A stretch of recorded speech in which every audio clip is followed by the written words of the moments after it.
बिस्मिल्लाहिर्रहमानिर्रहीम। प्यारे बच्चों, आज हम पढ़ेंगे इसम की इकसाम के बारे में। इसम की दो इकसाम है। कितनी इकसाम है? दो। इसम मारफा और इसम नकरा। इसम मारफा को इसम ख़ास भी कहते हैं। वो इसम जो किसी शख्स, जगह या चीज़ का नाम हो, इसम मारफा या इसमें ख़ास कहलाता है। जैसे पाकिस्तान, सऊदी अरब, कायदे आज़म, कराची, कुरान पाक, हिमालय पहाड़ और अली वगैरह। पाकिस्तान और सऊदी अरब के कहने से हमारे जहन में ख़ास मालिक के नाम आते हैं। इसी तरह कायदे आज़म बानी पाकिस्तान का नाम है। कुरान पाक मुसलमानों की ख़ास किताब है। को हिमालय ऊंचाई के लिहाज से पाकिस्तान का सबसे बड़ा पहाड़ है। ये सब जो नाम है ये क्या है?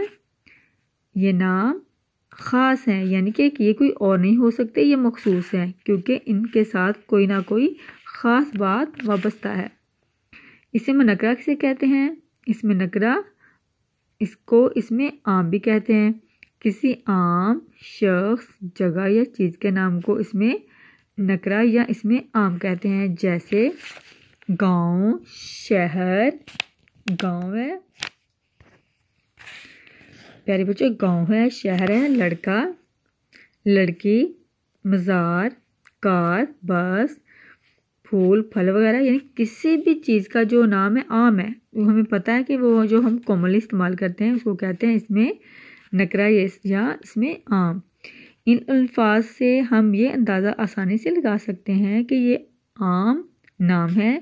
जैसे गांव कोई भी हो सकता है, कोई ख़ास नाम नहीं लिखा गया। इसी तरह शहर, लड़का, लड़की, मज़ार, इन नामों के बारे में हम ये नहीं जानते कि कौन सा शहर, लड़के का क्या नाम है, लड़की कौन है, वगैरह वगैरह। इसलिए इन सब को इसमें आम यानी इसमें नकरा कहते हैं। तो प्यारे बच्चों, आपने इसको ठीक तरह समझ के पढ़ना है और इसकी बार बार प्रैक्टिस करनी है। अल्लाह हाफिज़।